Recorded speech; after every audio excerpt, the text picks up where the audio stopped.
বিশ্বের সবচেয়ে প্রভাবশালী ৫০০ মুসলিম ব্যক্তিত্বের তালিকায় স্থান পেয়েছেন বাংলাদেশের অন্তর্বর্তী সরকারের প্রধান উপদেষ্টা ডক্টর মোহাম্মদ ইউনূস। তিনি তালিকায় শীর্ষ ৫০ ব্যক্তিত্বের মধ্যে রয়েছেন। কিন্তু কোন অবদানের জন্য এই তালিকায় স্থান পেলেন ডক্টর ইউনূস এবং তিনি ছাড়া এই তালিকায় আর কে কে রয়েছেন, এ নিয়ে আরও বিস্তারিত থাকছে প্রতিবেদনের বাকি অংশে। RKTV নিউজ 24 চ্যানেল থেকে আপনাদের সাথে আছে আমি মেহেদি হাসান।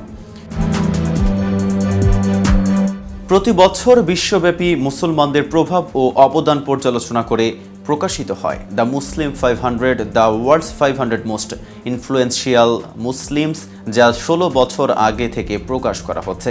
এ তালিকায় বাংলাদেশের অন্তর্বর্তীকালীন সরকারের প্রধান উপদেষ্টা ডক্টর মোহাম্মদ ইউনূসের নাম 50 নম্বরে স্থান পেয়েছে। প্রতি বছর প্রকাশিত এই তালিকায় 5টি ক্যাটাগরিতে প্রভাবশালী মুসলিমদের নির্বাচন করা হয়।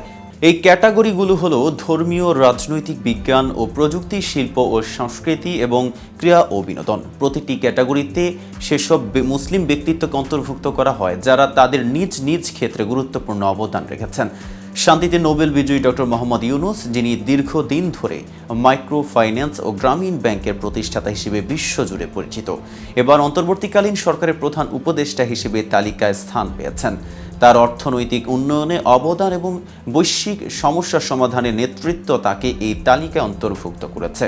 তিনি বিশ্বের শীর্ষ প্রভাবশালী মুসলিমদের তালিকায় বাংলাদেশ থেকে অন্যতম মুখ। এ তালিকায় বাংলাদেশের শান্তিতে নোবেল বিজয়ী ডক্টর মোহাম্মদ ইউনূস ছাড়াও আরও 2 নারী রয়েছেন। তারা হলেন ডক্টর হামিদা হোসেন ও রাজিয়া সুলতানা। ডক্টর হামিদা হোসেন বাংলাদেশের ও সারা বিশ্বের মানবাধিকার, নারীর বিষয়ক অনেক বই এবং নিবন্ধ প্রকাশ করেছেন। তিনি আইন ও সালিশ কেন্দ্রের প্রতিষ্ঠাতা সদস্য। এটি একটি আইনি সহায়তা এবং মানবাধিকার সংস্থা।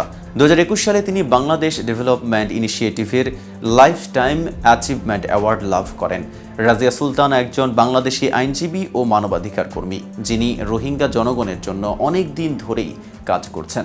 তিনি শতাধিক রোহিঙ্গা নারীর সাক্ষাৎকার নিয়েছেন, বর্মী নিরাপত্তা বাহিনীর দ্বারা যৌন নির্যাতনের কাহিনী প্রকাশ করেছেন। তিনি ফ্রি রোহিঙ্গা কোয়ালিশনের সমন্বয়ক ও আরাকান রোহিঙ্গা জাতীয় সংগঠনের পরিচালক। 2019 সালে তিনি আন্তর্জাতিক নারী সাহসী পুরস্কার লাভ করেন। 2025 সালে প্রকাশিত প্রভাবশালী 500 মুসলিমের তালিকার নারী বিভাগের ওমেন অব দ্য ইয়ার হয়েছেন জর্ডানের রানী রানিয়া আল আবদুল্লাহ, যিনি দীর্ঘদিন ধরে শিক্ষা ও সমাজের উন্নয়নে কাজ করছেন। এই তালিকায় আরও অনেক আন্তর্জাতিক ব্যক্তিত্ব, যেমন জর্ডানের রাজা দ্বিতীয় আবদুল্লাহ ইবনে আল হুসেইন, কাতারের amir Sheikh Tamim bin Hamad Al Thani এবং ইরানের আয়াতুল্লাহ আলী খামিনি সহ শীর্ষস্থানীয় মুসলিম ব্যক্তিত্বরা স্থান পেয়েছেন। আজ এ পর্যন্তই। সারা দেশের নিত্য নতুন সকল আপডেট পেতে KTV নিউজ 24 এর সাথেই থাকুন।